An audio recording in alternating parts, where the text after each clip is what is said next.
Hey folks, I'm back with another project in the garage. I've got this old Husqvarna YTH21K46 riding mower. This is my girlfriend's family's mower, and I told them I'd take a look at it and see if I could get it running. It hasn't ran in a few years, and it's been setting out, and it was possibly having a spark issue or a fuel issue. I don't know anything about this mower or these mowers. I guess it's got a Kohler 21 horsepower, twin cam, overhead valve, cast iron liners. So we've got the fuel tank here, starter solenoid, cover off the motor. We've got a connector here probably for the lights. We've got the starter, similar to the one that I changed out on that snapper mower. Bendix drive. So I think what I'm going to do is start with just cleaning it off a little bit. I'm not sure where the battery's supposed to go. I've got some parts here off of it. If there's a battery that goes under the seat, there we go. So okay, so it's got a battery in it. I'll go ahead and put that on the charger. This is Napa Lawn and Garden. Let's see if it has the date on it.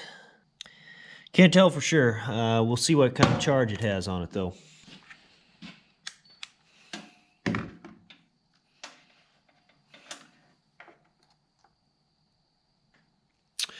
5.9 volts. Well, it's definitely in need of a charge. I'm going to put that on, take it out and put it on the charger while I start messing with some of the other things. Look at the carburetor, and hopefully it'll hold a charge and we can use it, turn it over, and make sure we've got spark, and hopefully start the motor.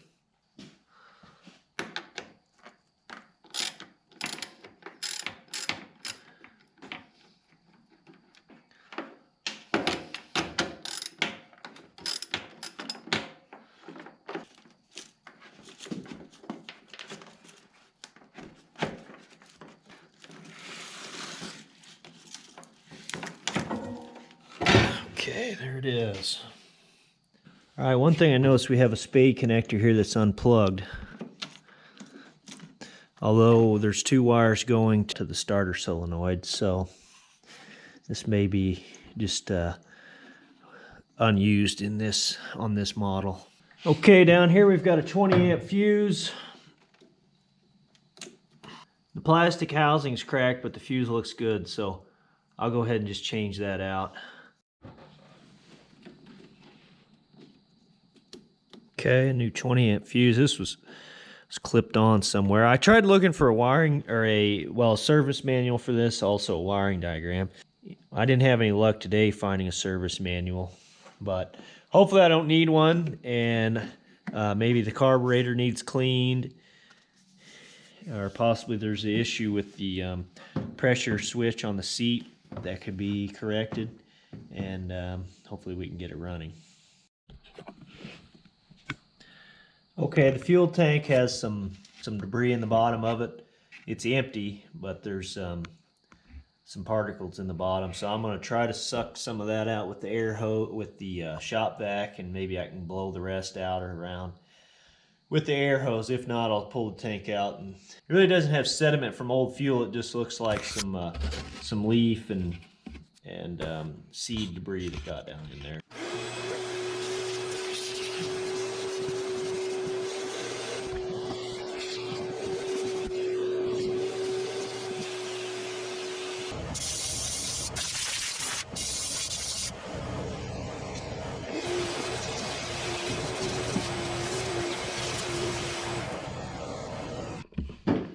Okay, the fuel tank actually appears to be in pretty good shape. I got almost all that debris out. So I'll move over now and pull the fuel lines off and change out the fuel filter because it looks rather old. Just catch any of that if I didn't get it. It goes through the system. We'll get that, and then we'll move on to the carburetor.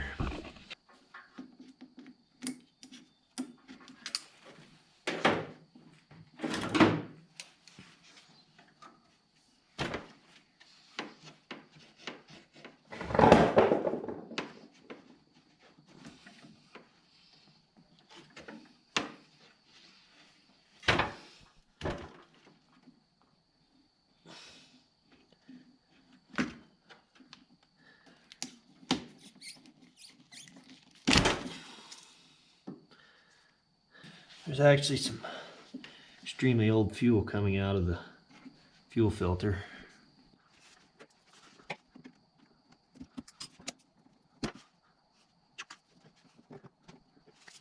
This hose looks fine. Just gonna blow some air through it.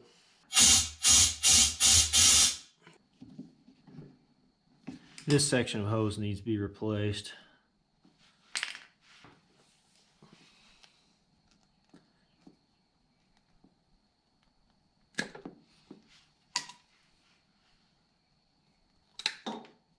New filter.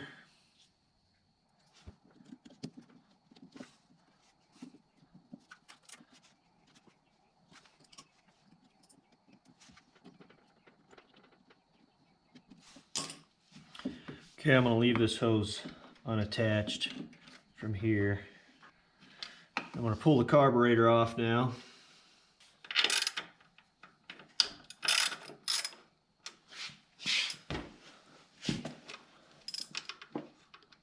Fortunately, the gasket's rotted, but I have some gasket material. I should be able to make a new one.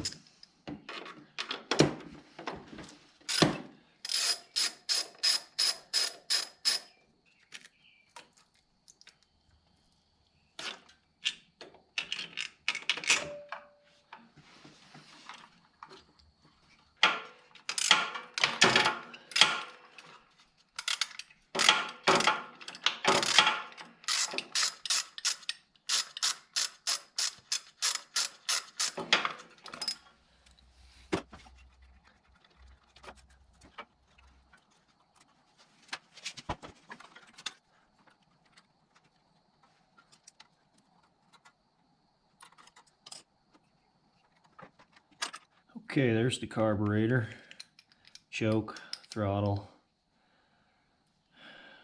We've got the fuel cutoff solenoid here and the ground for the return path. So I'll disassemble this carburetor a little bit more and throw it in the ultrasonic. Hopefully we can get it cleaned up, and we'll put it back on, see if we have fuel. All right, I just got the bowl taken out for this carburetor, and you can see how much old fuel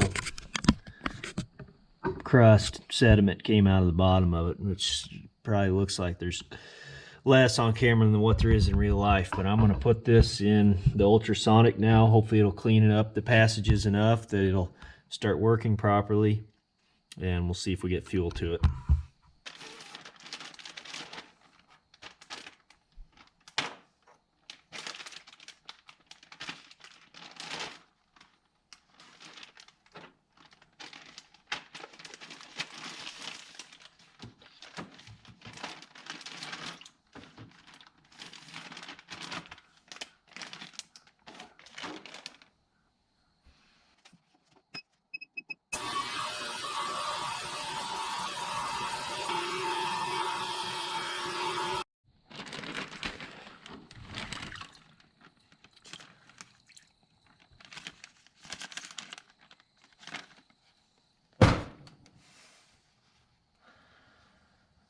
Okay, that looks pretty good to me, other than that it needs new gasket here, new gasket here. I made up a new gasket for the fuel cutoff solenoid. Looks pretty clean.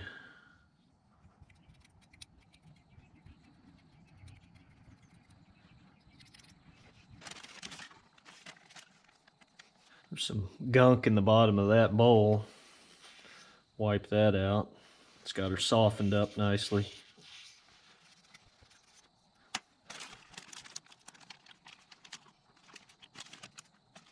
There's the float needle.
All right, the carburetor's back on now. I got new gaskets on it. Put some gasket maker there on the back surface just to make sure it seals up. We don't have any air leaks. I'll hook up the breather here. Here were the old gaskets that were shot.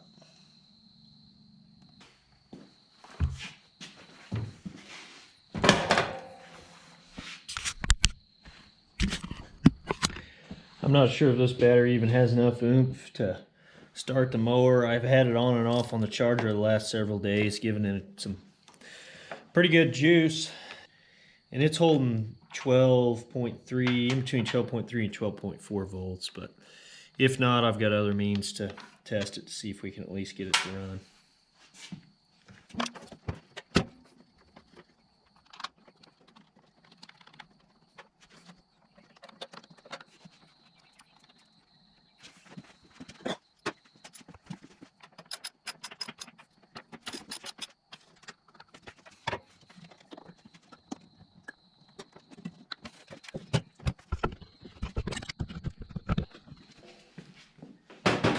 Well, let's see if it'll turn over.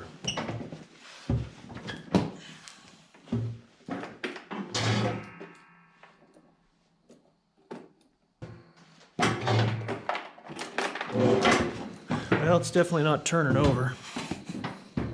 Well, I guess I might have to get out the test light and see where the break in the circuit's at.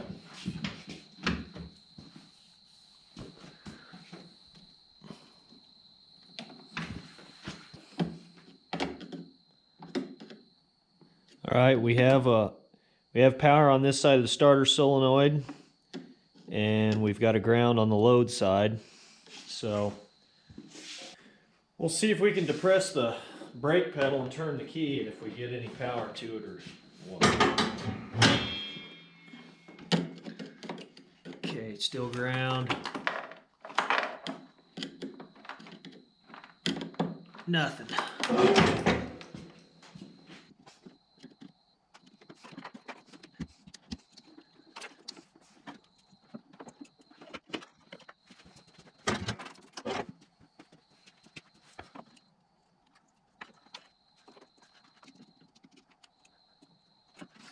Okay, it looks like the white wire is the wire we need to be concerned with.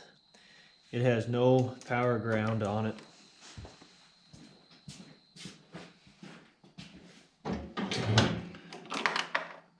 There, we have power to it.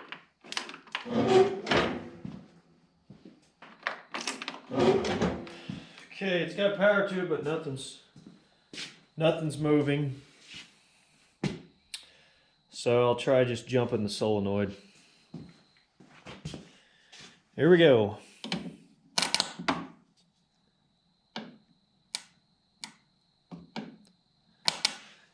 Apparently the starter's seized up because it's jumping power across the solenoid, but the starter's not moving at all.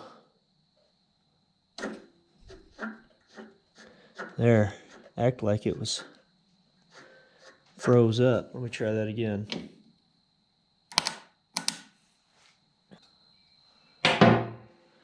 But I should have power to here when I turn the key.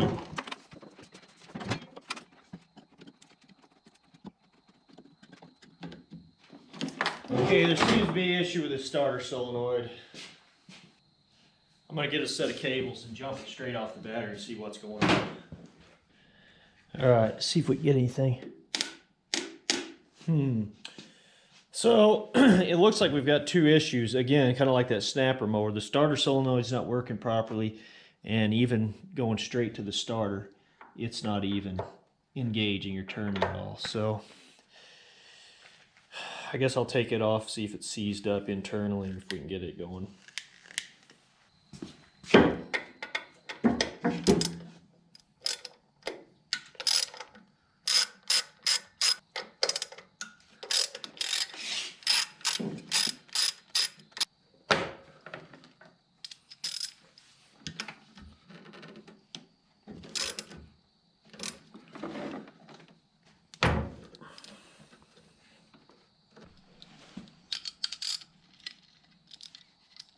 Take through bolts out, see what it looks like on the inside.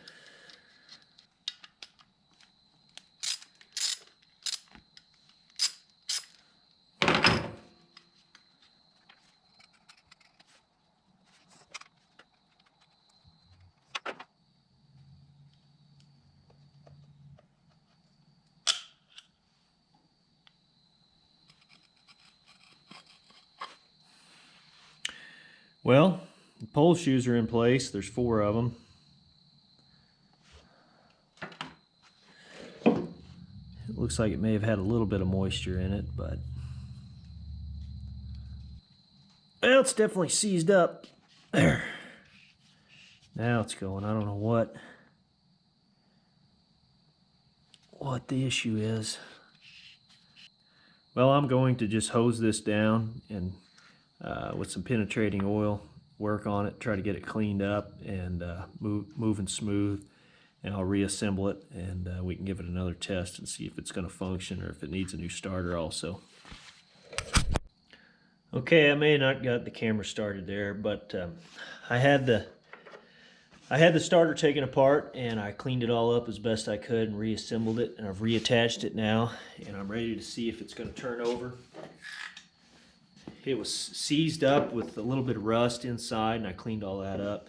So there we go now. So that's good. It's working. The starter solenoid, there's still an issue with it. I'll get to it. I may go ahead and see if it'll run without it maybe, but I may have to bypass this seat safety switch in order to do it without setting down. Okay, for the time being, I'm just going to disable this seat safety switch. I don't want to have to set in the seat because I need to be over there to bypass the starter solenoid and jump it straight off the battery. This is the 4-wire style. There's 2 versions of this 4-wire style. This one, actually, in order to run it, in order to bypass it, you want all of these open. And you'd think that you could just unplug it and they would open up, but actually what there is, there's a shorting bar. What's in here is a shorting bar, and when you unplug this connector from the switch, it actually closes and pulls all these 2 wires to ground, which bypasses your ignition and shuts off the motor. So what you have to do is get in here and just pull that out if possible. And you should be able to bypass it.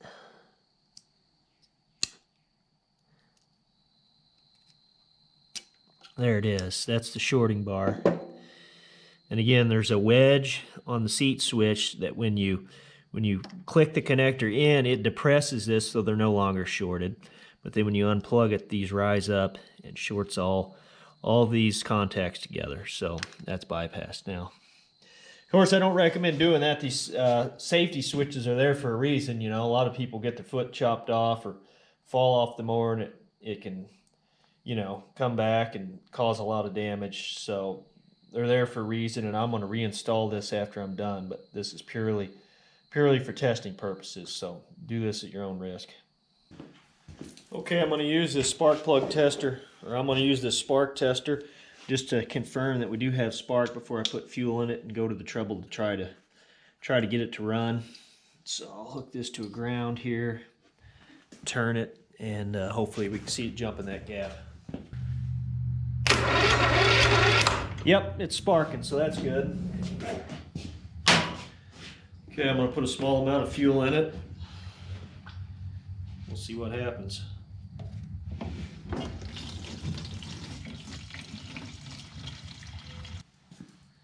And we've got fuel pouring out of the carburetor. Well, it looks like the float was stuck open, and that's why it was pouring fuel out. I think I've got that fixed now. We'll see if we can start it, get something out of it.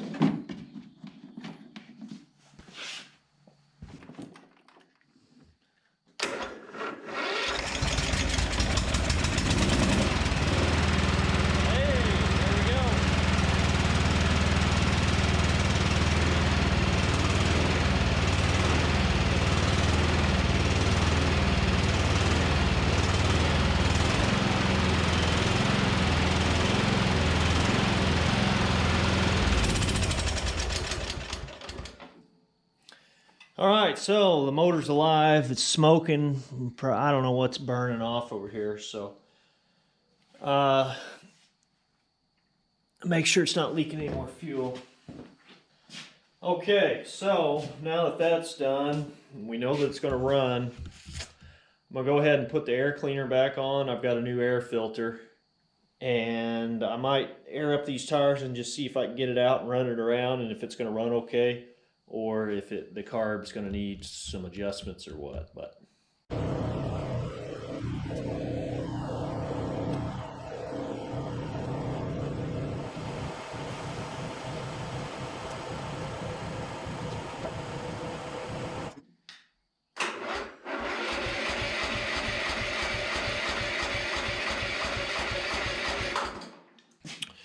well, it's cranking a little slow now, so I'm going to get out the jump pack. Hopefully we can get it fired back up.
Okay, well, I'm back inside. It was actually running better than what I thought. It fired up pretty quick and sounded all right.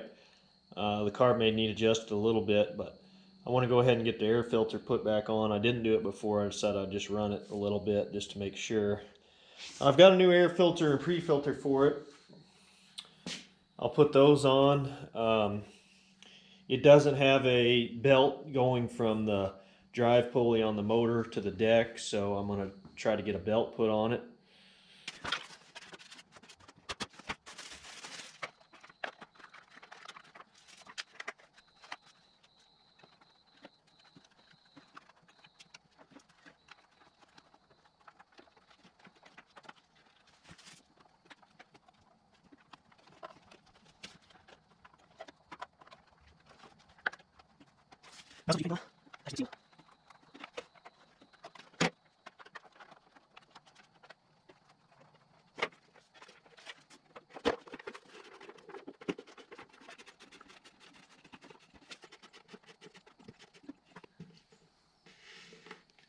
Okay, there's a missing bolt up here. Holds part of this assembly on.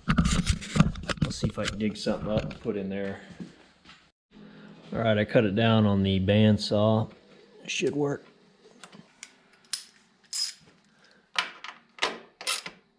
Okay, that's good. This assembly's in place now.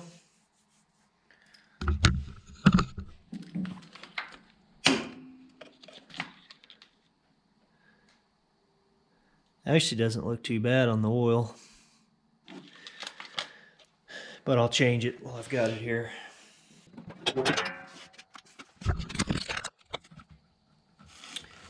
Well, there's all the pulleys. No belt on it.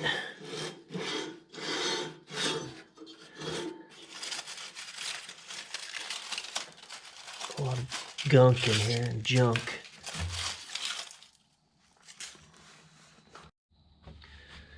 Okay, I've got a belt here. Came with it. We'll see if it fits. It takes one belt. Comes from the main drive pulley. Goes around the back side of this second one. Loops around to the front of this. This left-hand pulley goes all the way over to the far right pulley, back to the right-hand inside one, and loops back over to the drive pulley.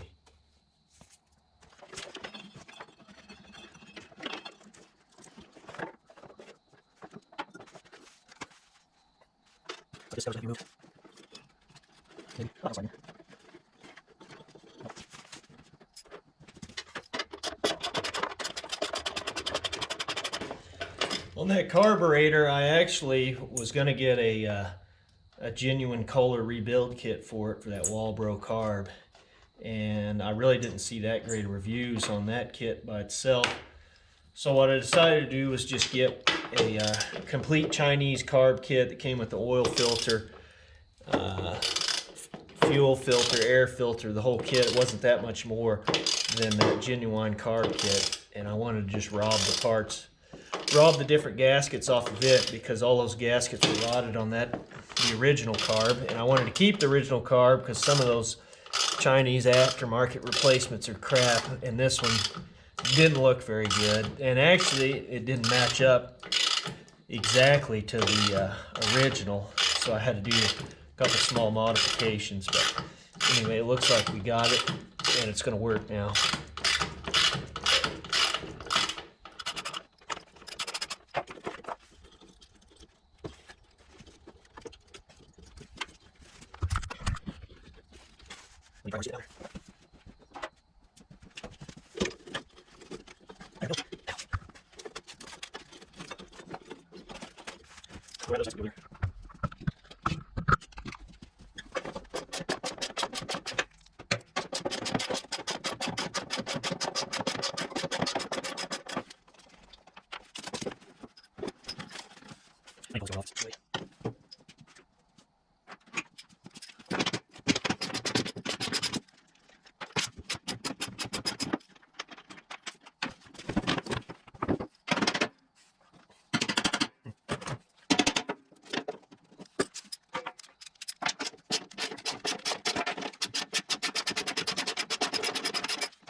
Well, I had the wrong size belt, and I managed to get it changed out with this other one. I picked the wrong one of the two. So I've got the right size belt on it, so I'm going to give it a test run now and see if it's going to spin. It just has a lever to engage the PTO on it.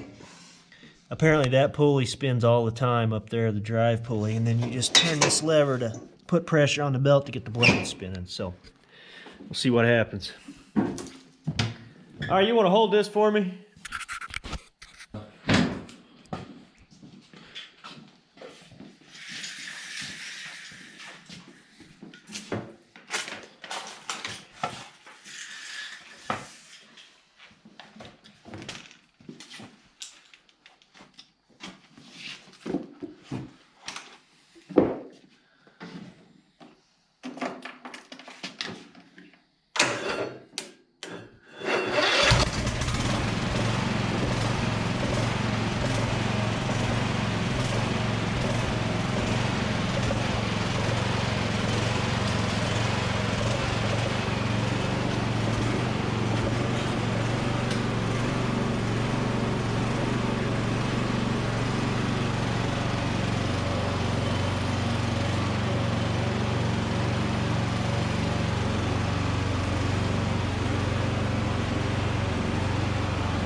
Won't take you long to mow the yard. Well, the Husqvarna was actually running pretty good.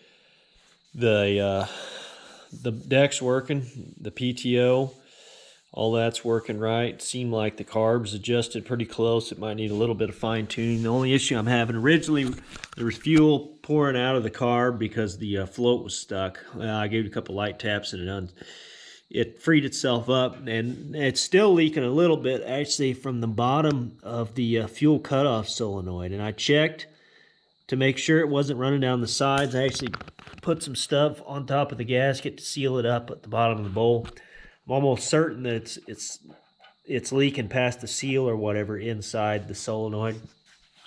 So fortunately, I bought that cheap Chinese carb kit, and I've got another solenoid that'll go in. I hate to take that other one out since there's fuel in there, but I'm going to go ahead and take it out and throw this one in place, and hopefully that fixes the issue. I'm going to rig up this wiring to work. The power connector's the same.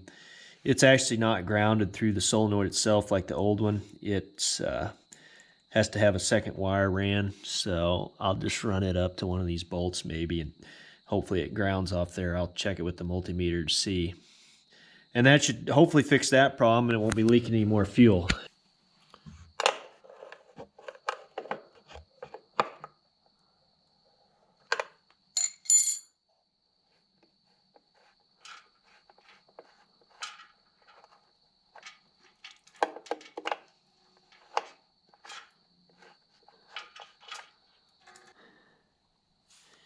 Yeah, it was leaking fuel right around here somewhere on the solenoid.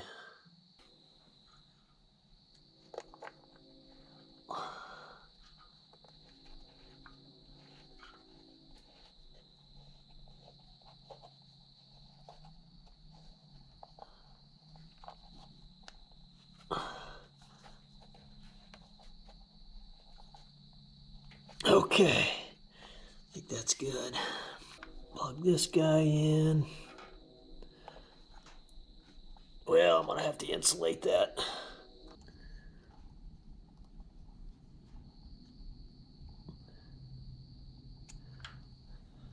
Probably not a good idea to have this lighter next to all this fuel.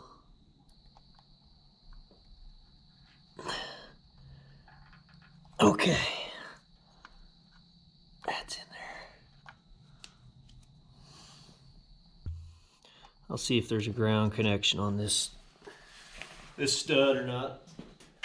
I'm telling you, if you got a test light, trade it out for one of these. It's way faster. Okay, see if we have. You can see here. I'll shade it for you. So I think I'll just go off of this stud right here. I'll just put it behind this nut.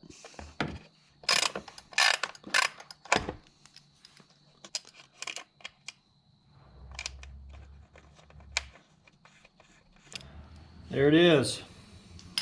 Time to change the oil. I'm going to use this transfer pump here that I've got. I probably make a separate video doing a review on this. This thing, I was skeptical about these at first, but it's extremely handy for sucking oil out. Sometimes I don't like to have to drain it, and it drips and gets on the floor. You use one of these transfer pumps, and this one actually can extract and dispense fluids, so it's really handy, and it helps prevent a mess a lot of times, and I highly recommend getting one of these. This one actually came from Harbor Freight, but seems to be very high quality. I've been really happy with it.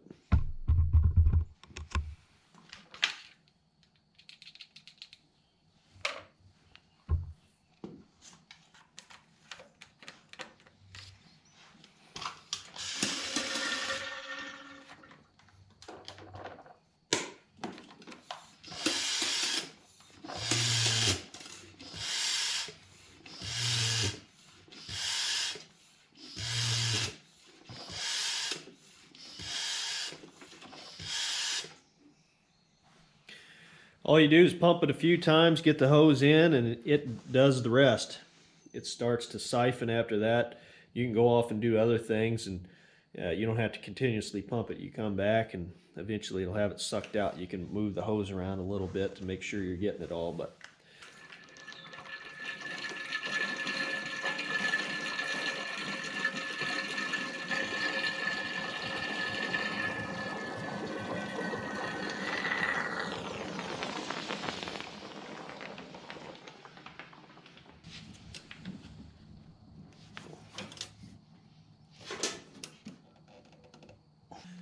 also, another handy piece of equipment when you got an oil filter that you can't get off, I've found this spring-loaded style to be really effective. You can get it in pretty tight spaces. It attaches to a ratchet. You can put an extension on it if you need to. The strap wrenches or the filter wrenches are fine, but a lot of times under vehicles you don't have enough room to turn it. So something like this, it's a lot more compact.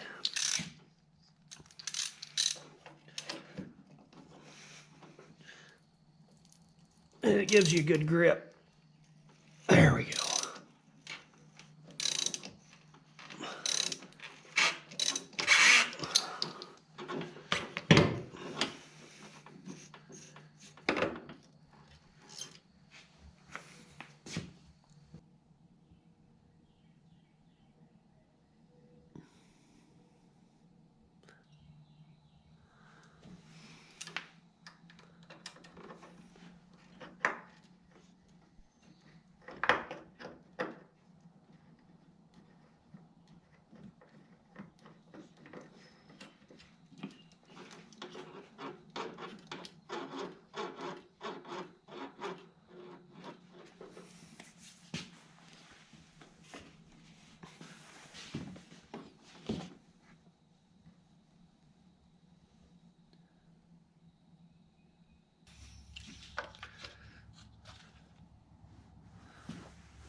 Well, folks, there you have it. I think I'm going to call it quits here. Got fresh oil. We got the carburetor rebuilt. I fixed the leak with the solenoid. It's no longer leaking now. Replaced it with the newer solenoid. Yeah, I mean, it's running pretty good. Might have to do a little fine tuning on the carb. Like I say, the starter solenoid's got to be replaced. I'm going to order one of those. Do that next week when it comes in off camera. Get a can of Fix-A-Flat for both of these front tires. That front left one's losing air really fast. Other than that, I think we pretty much have everything. It seems to be mowing all right. I'll put this guard back on. Actually, all the guards for the pulleys and for this part of the deck here, so nobody gets hurt. We've got everything greased up, new fluids. I think it should give them several years of good service now. I don't foresee there being too many more issues. So anyway, I think I'm going to call it quits there. And thanks for watching, and stay tuned for more.